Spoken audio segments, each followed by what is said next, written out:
Quand les gens s'inscrivent à une retraite de yoga, ils ont toutes sortes d'intentions. Pour certaines personnes, ils viennent se mettre en forme.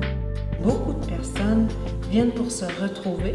Ils sont dans des carrefours de chemin et disent « Ouf, quelle voie je prends? Je vais prendre un temps pour m'arrêter. » Certaines personnes aussi viennent pour apprendre un peu plus en profondeur la philosophie du yoga.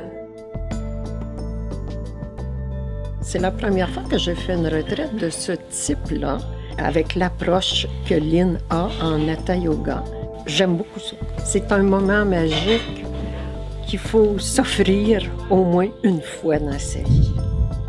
Puis ce que je trouve tout à fait merveilleux, c'est que Lynn est respectueuse de chacun, chacune. Elle nous prend là où on est, sans jugement. On n'est pas en compétition, les uns avec les autres ou les unes avec les autres. Il n'y a pas d'élitisme là-dedans.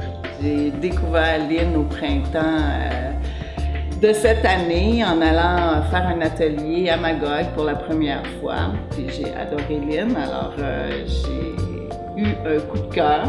Puis j'en ai parlé avec Pierre le soir, on est allé souper. Puis là, je lui ai dit, écoute, il y a un voyage en Italie, on n'avait pas défini où est-ce qu'on irait. J'ai dit, moi, je m'en vais en Italie, je m'en vais faire du yoga avec Lynn. Fait que là, Pierre, il m'a dit, ben, je peux-tu y aller, mais je fais pas de yoga, par exemple. C'est ça. Moi, je suis venu en me disant, en faisant un peu, c'est sûr que ça va sûrement aider un peu, me donner un peu de souplesse, des choses que j'ai de la difficulté à faire. Et puis, en faisant, je me dis, bon, les journées où les experts qui vont être là vont en faire, ben, j'irai me promener, j'irai faire d'autres choses.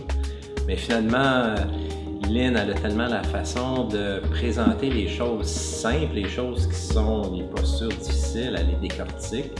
Elle nous donne des options faciles pour les faire. Fait que c'est vraiment accessible, c'est ça que j'ai trouvé de fun. C'est accessible pour moi, c'est accessible pour des gens qui sont vraiment avancés. Donc, tout le monde y trouve un peu son compte.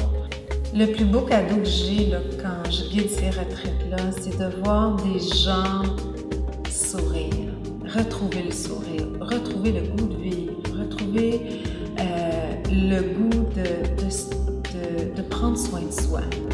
Et moi, là, ça